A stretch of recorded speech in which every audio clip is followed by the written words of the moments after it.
Damas y caballeros, niños y niñas, asteroides y planetoides, bienvenidos a un nuevo episodio místico y pachamámico de su canal de ciencia favorito del mundo mundialísticamente mundial, Pregunta a la Vida.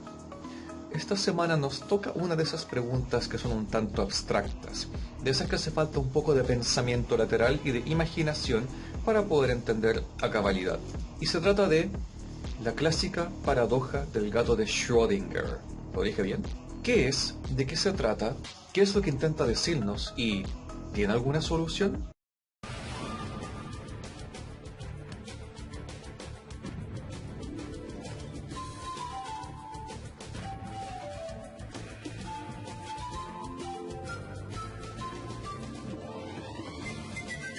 Primero que todo, para los que no la conocen, la paradoja del gato de Schrödinger nos cuenta sobre un gato encerrado en una caja junto a un mecanismo, el cual puede liberar un veneno que puede terminar matando al gato. Este mecanismo tiene 50% de probabilidades de activarse como de no activarse.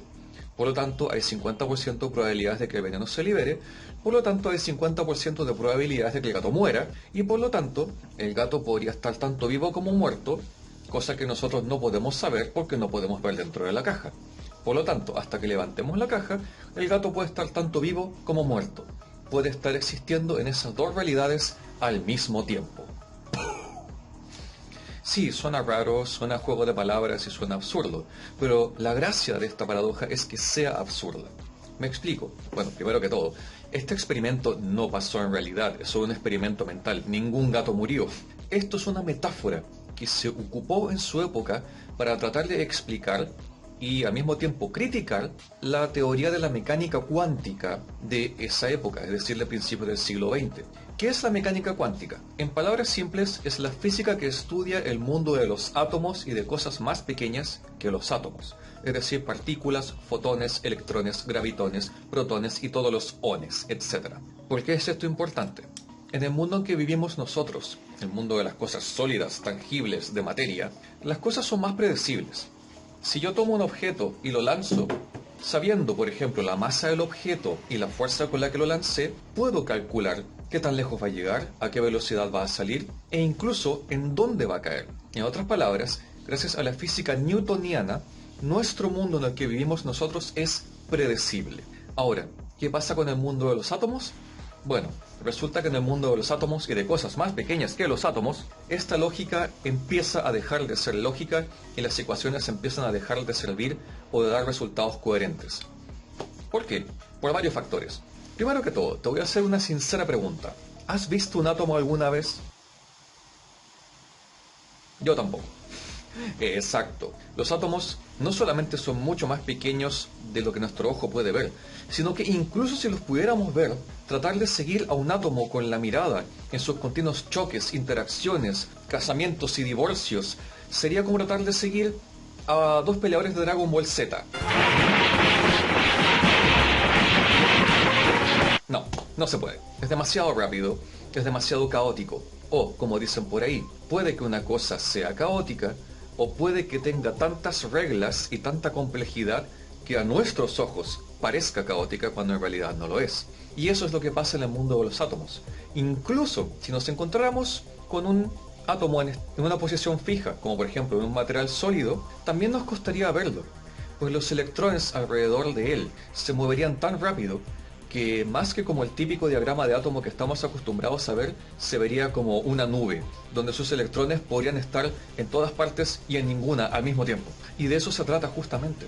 Estamos acostumbrados a estos modelos de átomos que nos enseñaron en la escuela, que parecen como pequeños sistemas solares con planetitas dando vueltas a su alrededor. Pero en la práctica, los átomos no son realmente sólidos. Son más como una mezcla de energía pura que emite fuerzas de atracción y repulsión.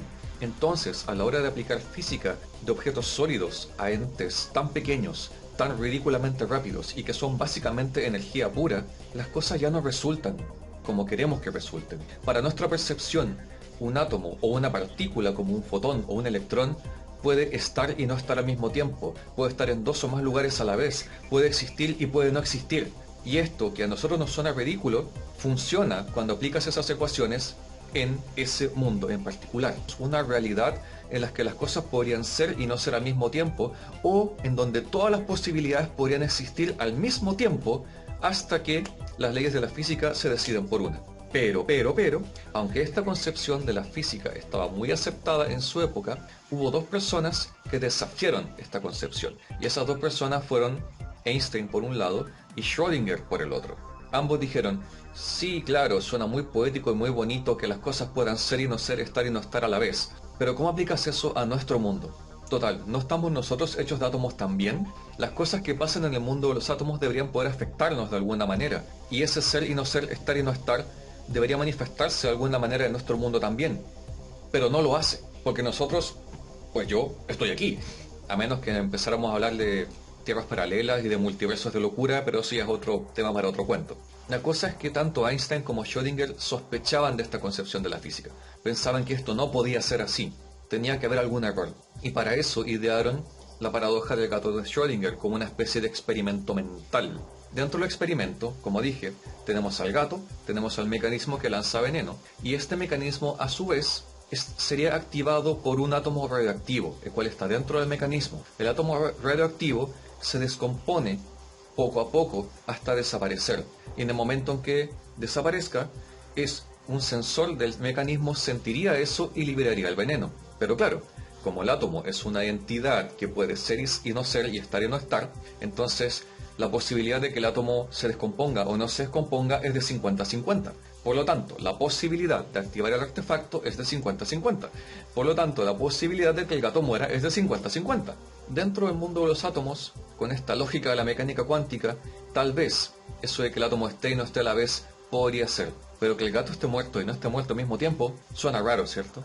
Y eso es lo que Einstein y Schrödinger quisieron demostrar con esta paradoja, que la lógica que se ocupaba en esa época para explicar el mundo de los átomos no servía.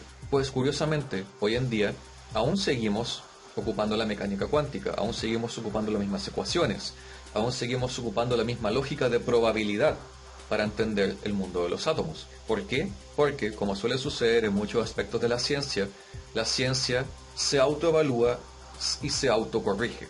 Resulta que en ese tiempo costaba decidir si las partículas elementales eran realmente partículas o eran ondas, porque según el experimento que tú hicieras, podían comportarse como onda o como partícula o como ambas a la vez. Entonces, ¿en qué momento un elemento o una partícula dejaba de ser una partícula y empezaba a comportarse como onda y viceversa? No puede ser las dos cosas al mismo tiempo, ¿o sí?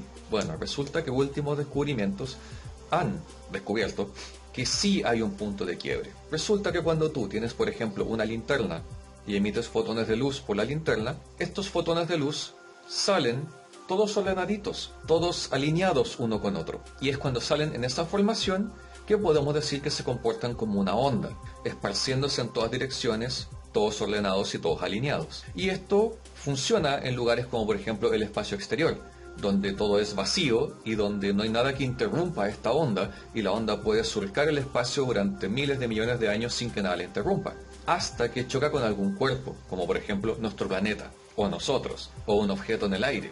Es en ese momento, cuando las ondas chocan, que se pierde ese orden, dejan de comportarse como ondas y comienzan a comportarse más como partículas. Y es por eso que cosas como por ejemplo la luz pueden comportarse como ondas o como partículas dependiendo del contexto en el que esté. Y ese nuevo descubrimiento en el fondo estaría refutando la paradoja del gato de Schrödinger.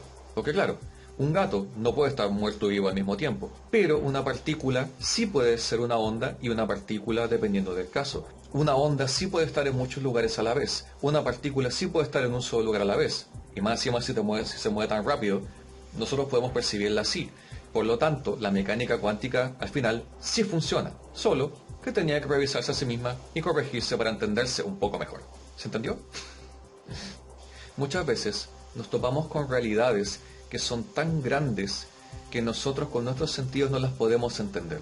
Cosas como por ejemplo el movimiento de los planetas, o la tectónica de placas, o el calentamiento global, o la evolución, ocurren en escalas de tiempo tan diferentes a las nuestras, que nosotros lo único que podemos percibir son los síntomas de eso que ocurre, o los efectos a corto plazo de ese fenómeno a largo plazo. Y es en casos como eso que lo único que nos queda por hacer es actuar como detectives y buscar las pistas que nos lleven a la conclusión. Y eso que ocurre en escalas de tiempo muy grandes, también ocurre en el mundo de lo muy, muy pequeño. Solo que hay que abrir nuestras mentes y tratar de usar un poco de pensamiento lateral para entender un mundo que es muy diferente al nuestro. No se olviden de mandarme sus preguntas, dudas, consultas, artefactos explosivos a las cositas que van a aparecer aquí. Nos vemos la próxima semana. Y si no los vuelvo a ver porque me fui al mundo cuántico a buscar algún familiar que se me perdió por ahí, yo les digo, buenos días, buenas tardes y buenas noches. Gracias por ver.